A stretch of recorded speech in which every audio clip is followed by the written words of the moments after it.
Today on the Autovate Podcast Network, we've got the first in a series of exclusive interviews with industry insiders with my friend Cliff Banks. Cliff, tell me who you sat down with this week. Well, we sat down with Chris Walsh, who is the president of Reynolds and Reynolds, and talked about the transition of the industry and the transition that he's leading this company through. Sounds great, Cliff. Let's check it out now.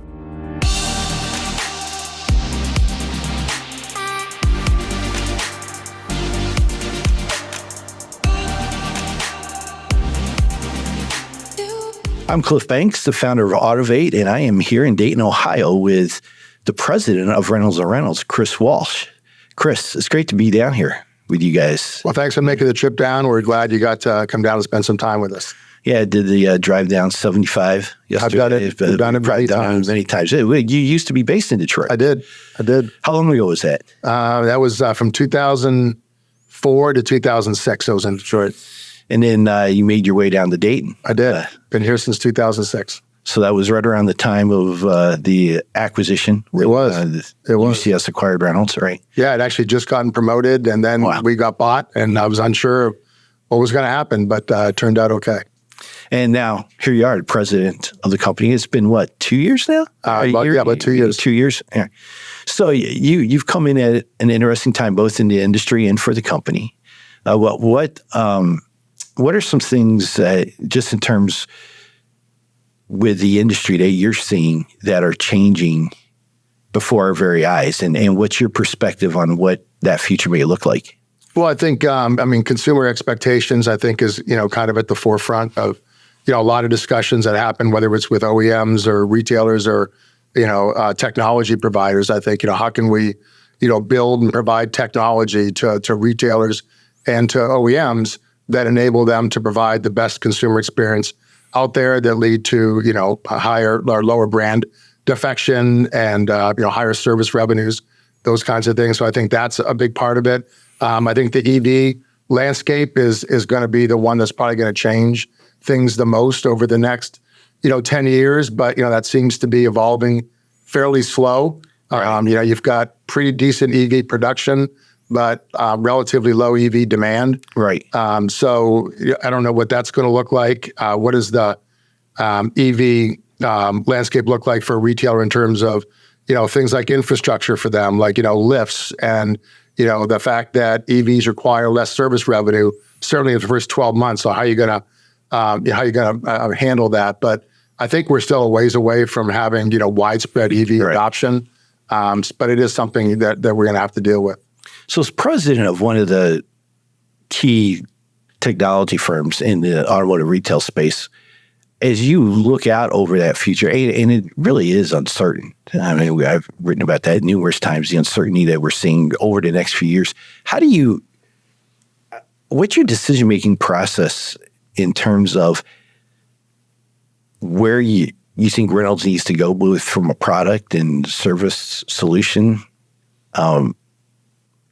perspective, where to invest your capital, so to speak? How do you make those decisions? Well, we have, an executive committee. Yes. That consists of, 5 executives running the key parts of the business. It's led by, Tommy Barris, right, who's the CEO. Right. We meet monthly and we talk about things like this. We talk about acquisitions that we're looking at or partnerships we're thinking about, entering into, or new products that we want to come out with, or functionality. And we have all these kinds of discussions, and that helps us determine where we're going to invest capital, where we're going to focus development efforts, where we're going to focus sales and marketing efforts, so all those kinds of things. But it's really kind of rooted, though, in around, our customer, and how can we help our customer, be more successful. And our customer, I would define our customer as, the franchise car dealer, right, and the OEMs that are out there. I think that's our core customer base.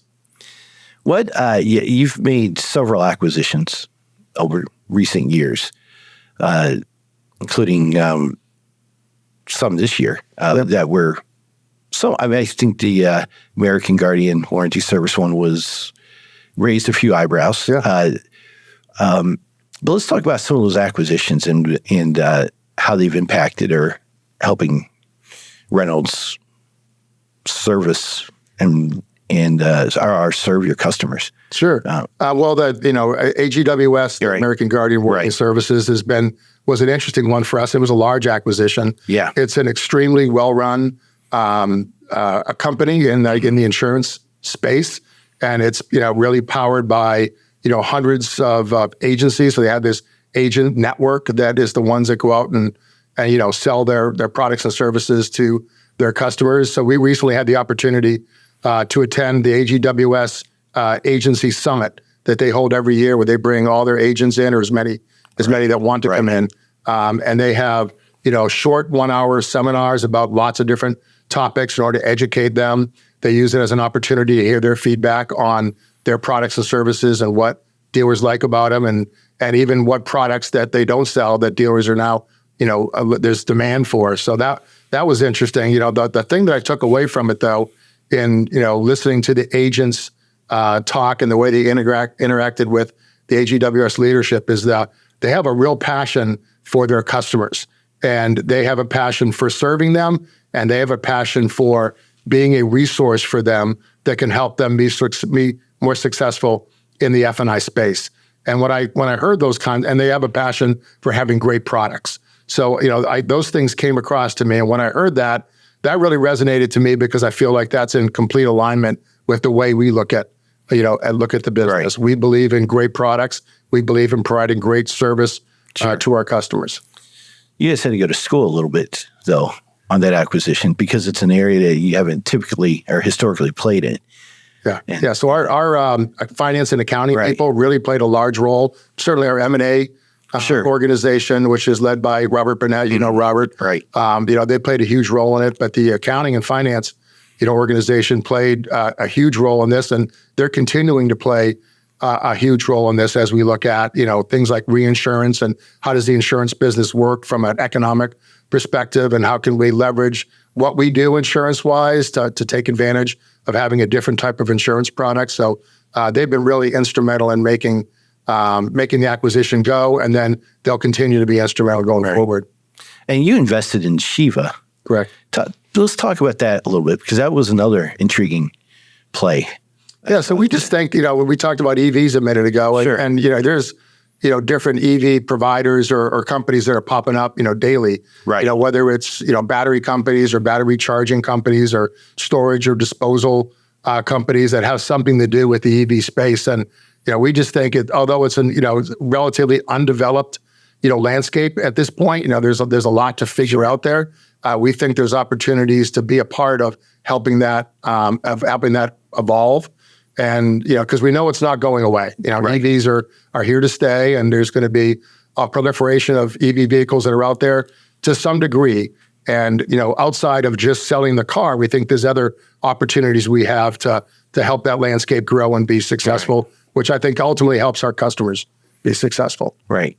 Now, is that more of a connected or EV play, Shiva? It's more of a connected play. Right.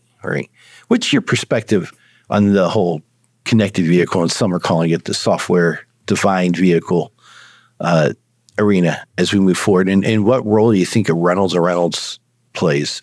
Yeah, well, I think we talked about this a little bit this morning. It hasn't developed, with the velocity that I thought it would have developed at this point, and by that I mean the adoption of it. But I do think there's a lot of value in the data that the car produces that can feed both the OEM and the retailer, that I think provides a better customer experience. So, like, the way I see it is, which is simplistic, but if my car needs something and a warning light comes on, if that somehow notifies, the dealership through the DMS, and so that the part can be ordered and the service can be scheduled, and it can make that process a little bit more seamless than it might be right now, and make it easier for the customer to do it. So the customer doesn't have to do as much as they had to do. Right. The car is going to do it, some of it for them, in conjunction with the DMS. We're really interested in how that, data exchange could work and provide a better service. Which makes sense. And ironically, Reynolds was one of the first, probably the first retail vendor to even think about telematics and connected vehicle services. You guys had made an acquisition years ago, since sold, but we're going back probably 20 some years. Yeah, I remember that. I remember that acquisition. Yes. It was a little bit maybe ahead of its time. Maybe just a few years, but it just shows. I think some of the legacy that Reynolds has that maybe some people don't realize in our industry. I mean, the company was founded in the 1860s. Yeah, it's 1865. 1865, yeah, and one of the longest retail vendors in the automotive space, I think. So there's a history of innovation, I think, that Reynolds has had. And in my covering the company and then being familiar with it for the last 33 years now, I guess it's been that long. You guys were one of the first with a CRM, one of the first with a website, first in the telematics, so to speak. So it seems that just in our conversations that Reynolds is you're looking to reclaim that heritage and a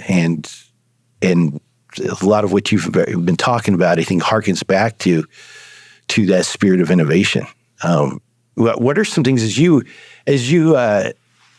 look out over this year, the next couple of years? What are some of your priorities? Well, I think we want to take our built as one model for our DMS that we came up with several years ago, right, and continue to build upon that.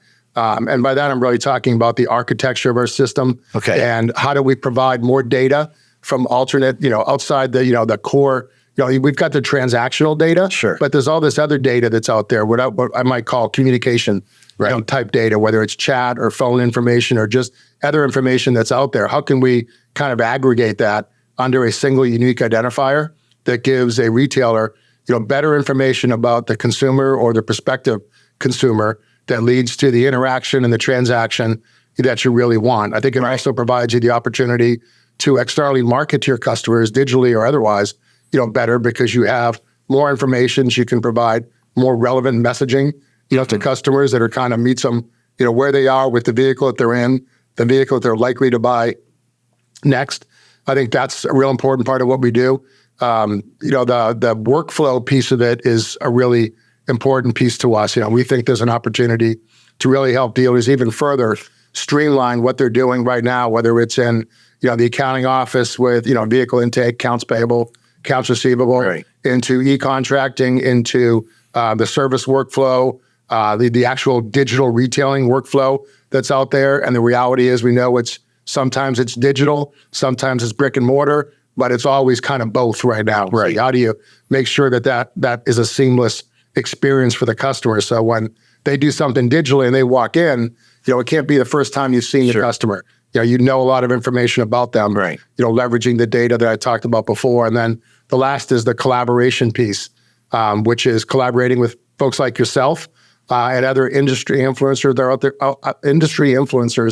that are out there. So people like, the Brian Pashes of the world and folks like that, as well as state associations, NADA itself. Like, how can we collaborate more with them? But I think just as important as that external collaboration is how do we collaborate with our customers in a different way than we have in the past. And I believe in really kind of embedding ourselves in a customer's business so that we really understand, number one, the challenges that they face and the obstacles that are preventing them from overcoming their challenges, the business goals they have, and the associated obstacles that are preventing them or slowing down their speed to get where they want to go, and how they use our products and services. I think that's a really important part of our relationship, and I think it's partly our responsibility to help them understand what they're doing well from a technology perspective and where they can get better. And we're going to invest a lot of money and resources to help our customers do just that. So I want to park on that for a couple of minutes because, I think we're in an era too where other companies have made cuts in those areas for various reasons. I think probably your ownership structure and the fact that you're a private company with true single ownership as opposed to private equity ownership or whatever enables you to probably gives you some more freedom. Sure. But what does that look like in terms of, I think you've used the term half jokingly, but customer intimacy. But how does that look practically within Reynolds? Yeah. So, I mean, yeah, I do use the word customer intimacy, and it's just the notion of,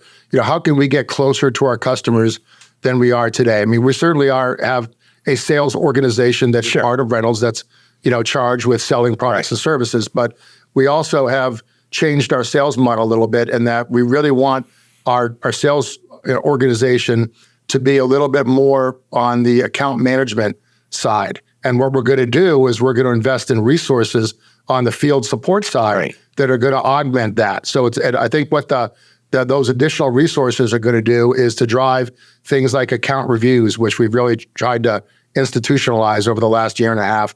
And I think I've done a good job with it, but we can do better where we have just a several hour sit down discussion with a customer. And we go through all the metrics of their business as it relates to the technology that they're using from us. Right. And we can show them how they're using things, where their utilization is high or low, and what the corresponding economic impact of that is. And we could even drill into different, pieces of it. So as an example might be, if you're a service advisor and you might be, you leveraging pieces of our technology like our service price guides database, and you're hitting that database on every customer that comes in, 94% of the time. Right. And your hours per RO are 3.2. Well, maybe as the other advisor, I'm only hitting it 80% of the time, and my hours per RO are 2.4. I think you can draw a correlation there between the utilization of technology and economic benefit to the dealership. And we want to drive more of those discussions using these field resources. So you're able to identify those points and provide action points to your customers. Yep. And we can do it in all different aspects of the business. Sure. Right. So it's almost like having a coach or an advisor. Trusted advisor is kind of the way, I look at it, where these folks become, as I mentioned, like kind of embedded in a dealer's business. I think as an organization, if we view our customers' success as our job, I think that is what will drive the organization forward. I think we'll build better products. We'll have, more meaningful discussions with our customers that lead to helping them be more successful. It just feels like other things will fall in place if we do that. And that's the path we're going down.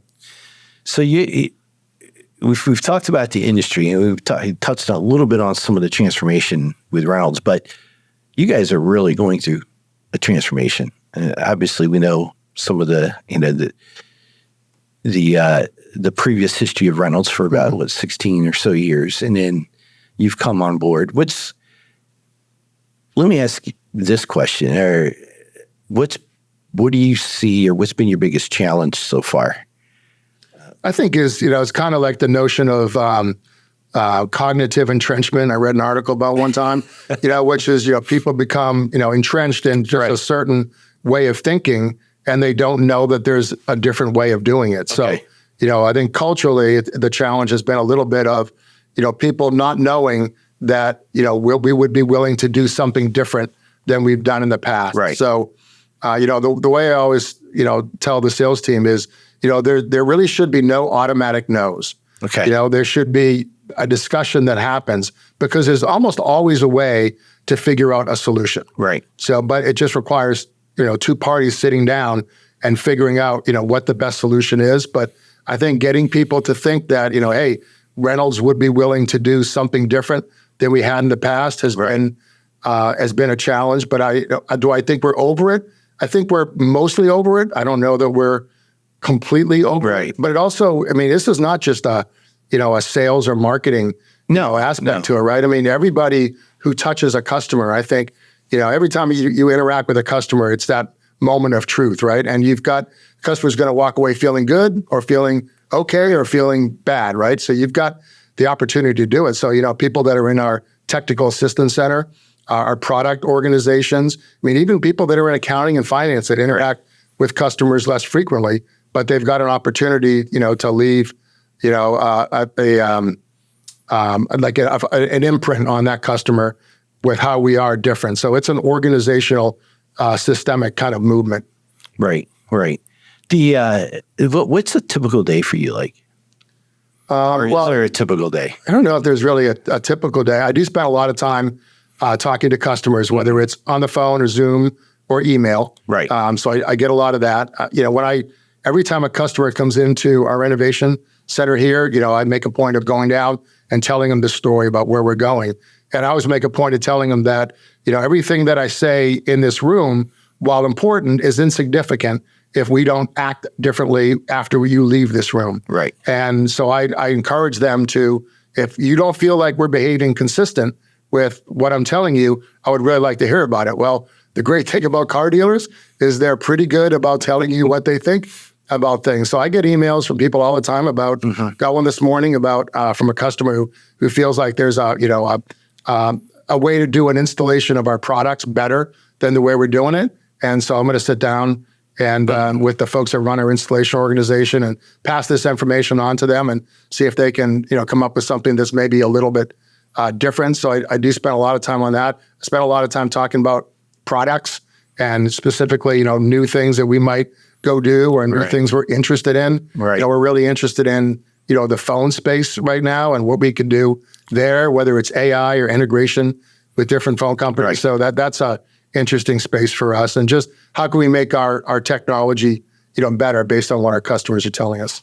So on the AI perspective, you mentioned the phones, but just using AI internally in the company, and that's such I think AI is such a nebulous term too, because it could mean so many different things. But you mentioned the phone system. In what ways do you think that benefits Reynolds or even your customers? Well, I think on the phone system, I think from the AI piece, I think you have people, particularly in the service lane, potentially spending less time on the phone because the phone's doing more of the work for them, including being integrated potentially with the scheduling aspect of it. For us, data in general, a lot of things that people say are AI are actually automation. And there's a difference between the two, but we're really interested in what AI can do for us and for our customers. Right. I mean, that makes sense. What's been the biggest surprise for you after you became president of the company? I think or did you not expect? Yeah. I think the fact that our customers really wanted us to behave the way we're behaving, is really the message that I got. The way we're behaving today is really what they've been, kind of waiting for, I think, in some ways. When I spent, a significant amount of time with Dave Bates, who's our chief customer ambassador, traveling around the country, talking to customers about, how they view us and what we do well, what we could do better. And I walked away, with them, with learning that they really like our people. They really like our products, but we were too difficult to do business with. So as we began to break down the too difficult to do business with, pieces and, things rear their head, every day, every interaction with a customer is different. So there's always some level of flexibility that's needed in some area that we hadn't even, considered, and just something rears its head that we need to go address. But I think they were really waiting for us to do the things that we're doing now because they want to work with our people and they want to work with our products. They just want the relationship side to change, and I think that's what's changed. We see often and this may be a difficult question, but we see occasionally just the accusation that some of the more legacy systems, including Reynolds, are based on old technology and aren't set up in a way that can meet the needs of today's customers or today's dealers or manufacturers. Counter that.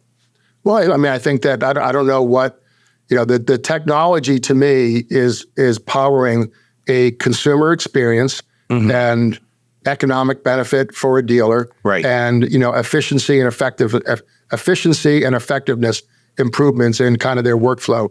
We talked about that before, and that's what we focus on. And I think that the improvements that we've made, I think we're ahead of lots of providers in areas like e-contracting, as an example. So you could say our platform's a little bit older. I don't know who it will be older than, because a lot of them are just as old as we are. I mean, you can certainly bring up Techion as a new entrant into the market. They're a newer company. We have hosted delivery. So, we can deliver. You don't have to have a server in your dealership anymore. We completely revamped that pricing, which I think benefits the customer and benefits us.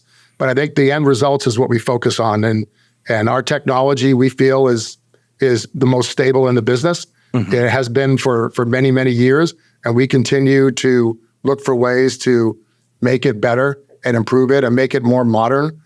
Things like adding a single sign-on. So when you're into our platform, you're into all of our solutions, obviously security permitting. Single automated reporting set. How can we do more of those kinds of things so you get better real-time data that you can drill into and make better decisions? I think all those are leaps and bounds above anybody else out there. You mentioned it earlier a few minutes ago, just in terms of being an easier company for your customers to work with. What about vendors, third-party vendors? Obviously, RCI has long been a controversial, rightly or wrongly, strategy for Reynolds. How is that going to look, and how is it starting to look moving forward now as Reynolds is changing as a company and transforming? Yeah, that belief that we need to protect that data, whether it's at rest or in transit, like we're not going to deviate from that because we feel it's our responsibility. We have done things to be more transparent with the RCI program. So the interface dashboard has been available to our customers so they can see what third parties are interfacing with their DMS and what data they're getting. And I think that's important because think about like a marketing company, for example. So if you're a dealer and you're using me for something like direct mail, and at some point in time you decide you're not going to use me anymore, and I'm in the RCI program and I'm interfacing, getting your data. At some point in time you decide you're not going to use me anymore, you're going to use someone else. Well, we don't know that you stopped using this direct mail company. We just know you're using someone else. So now you've got an old vendor that has access to data that you would never know. So giving you the ability to kind of manage through some of that has been something that I think has provided a level of transparency that didn't exist before. I think we've done some things, some pricing transparency that have been different. We've done more around allowing, maybe allowing is not the right word, but encouraging more third-party vendors to be part of it. We've got a couple that I think are well-known names. I'm not sure I can say who they are yet. I'm not sure it's done yet. But historically, we're trying to be in the RCI program. We couldn't kind of get it together. But we got it together. We decided let's just work with these folks because them integrating with our DMS benefits our customers. And again, if you just go back to how it benefits our customer, that's the way we have to think about the world. Right. Well, it's interesting seeing the company through its different iterations or whatever, and leadership and ownership. And I think, you're sitting at a very exciting spot in history. And have some advantages, I think, moving forward. Obviously execution, like you said, you got to walk the talk. And we're seeing indications of that in the marketplace. Yeah, and the best thing I hear is when I get a customer that tells me, we had a customer in last week, and this is not an isolated incident, where I'll go through, kind of where we're going and the things I see us that needing to get better at. And they'll say, I've seen differences in your company in the last year. That's when I know that it's working. And that's when I know we need to, we're doing the right things. We need to look to do more of the right things and do them faster, when we can. I do believe in speed. Well, Chris, this has been awesome. I look forward. Hopefully, we'll have you on stage at Autovate December 6th through the 8th in Scottsdale, Arizona this year. I've been looking forward to getting you guys involved in that conference at a much higher level. So, fascinating conversation, and congratulations on